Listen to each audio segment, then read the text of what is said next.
Hey, what's going on YouTube? So for the build today, we have a Zens Magicka Dragonknight MagDk Endgame PVE build.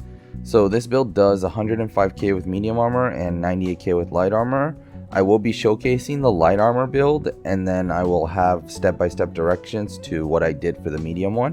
So a little bit about Zens. Zens is a top-notch support set, which is usually run on DKs. Zens is found from the dungeon layer Marsalok. And what it does is your light attacks apply the touch of Zen on enemies for 20 seconds. Enemies with a touch of Zen take an additional 1% more damage for each damage over time effect you've placed on them, up to 5%. You can only receive the benefit from one touch of Zen per enemy. So this is a must-have for optimized trial groups because of the massive damage your group gets. And with that out of the way, here we go. So starting off in the character sheet, I have 64 points in a Magicka and I'm running the Thief Mundus. For this build, I am a Dark Elf. I think High Elves and Khajiits also make great alternatives as well.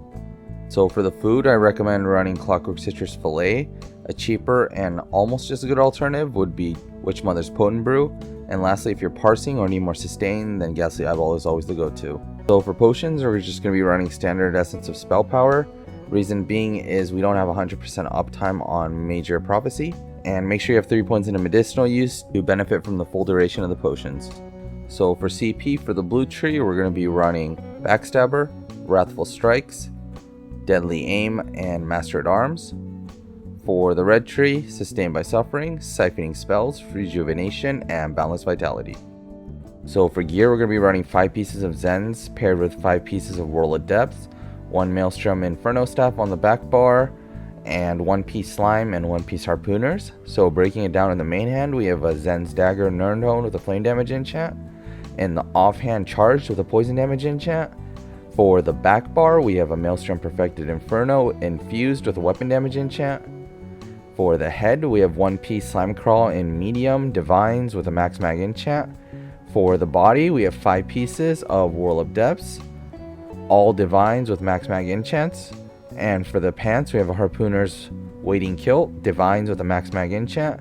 And for the jewelry, we have 3 pieces of Zen's Jewelry, all with spell damage enchants, traded in Bloodthirsty. So for the skills, we're going to be running Venomous Claw, Molten Whip, Engulfing Flames, Flames of Oblivion, Deadly Cloak, Flawless Dawnbreaker, on the back bar, Degeneration, Unstable Wall of Fire, Eruption, Scalding Rune, Barbed Trap, and Standard of Might.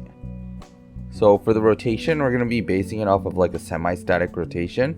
So what I mean by that is we're going to cast 6 of our skills in pairs, and then we're going to dynamically run 3 skills, and then use 1 skill as a spammable, and then the ult. So in terms of rotation, just cast your Venomous Claw and Engulfing Flames together.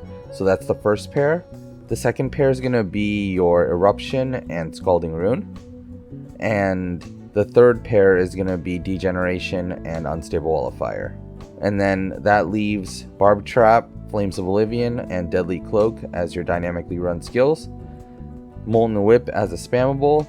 And then whenever your ultimate is ready and your dots are up, drop your Standard of Might and just start whipping. So if you want to run the hybrid setup because you're able to run it because you have more pen, you can swap the Slime Crawl for a light Crags, swap Backstabber from the blue CP for Thaumaturge, swap Whirl of Depths on the body for either Reliquin or a Coral Riptide, and then change out Degen and Wall for Carve and Stampede.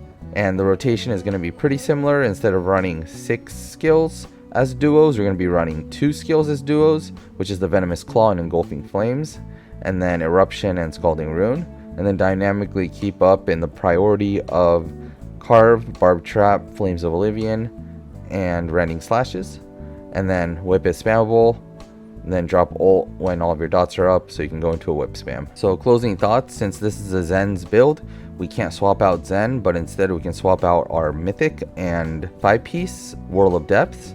So first up, if you want to run a different Mythic, Mora Whispers and Death Dealer's Fate are both good options to run. Or you could scratch either of those and just run a monster set instead. Furthermore, for Whirl of Depths, you can still run Boss A. Boss A is probably better in a lot of situations, but you have to control your Magicka. And for the medium changes, you can go either Reliquin or Coral Riptide. I also want to point out that instead of running either of those sets, you can run Alkosh for your group if your group needs pen. Alkosh and Zens are a good combo to have on a MagDk. And I think that wraps it up. As always, thanks for watching the video. If you have any questions or comments, feel free to leave them in the comment section down below or come join our Discord. There's also a PlayStation NA community Discord that I'm part of. A link will be down below as well. And attached will be a parse and outfit section as per usual. And thanks for watching, and see you in the next one.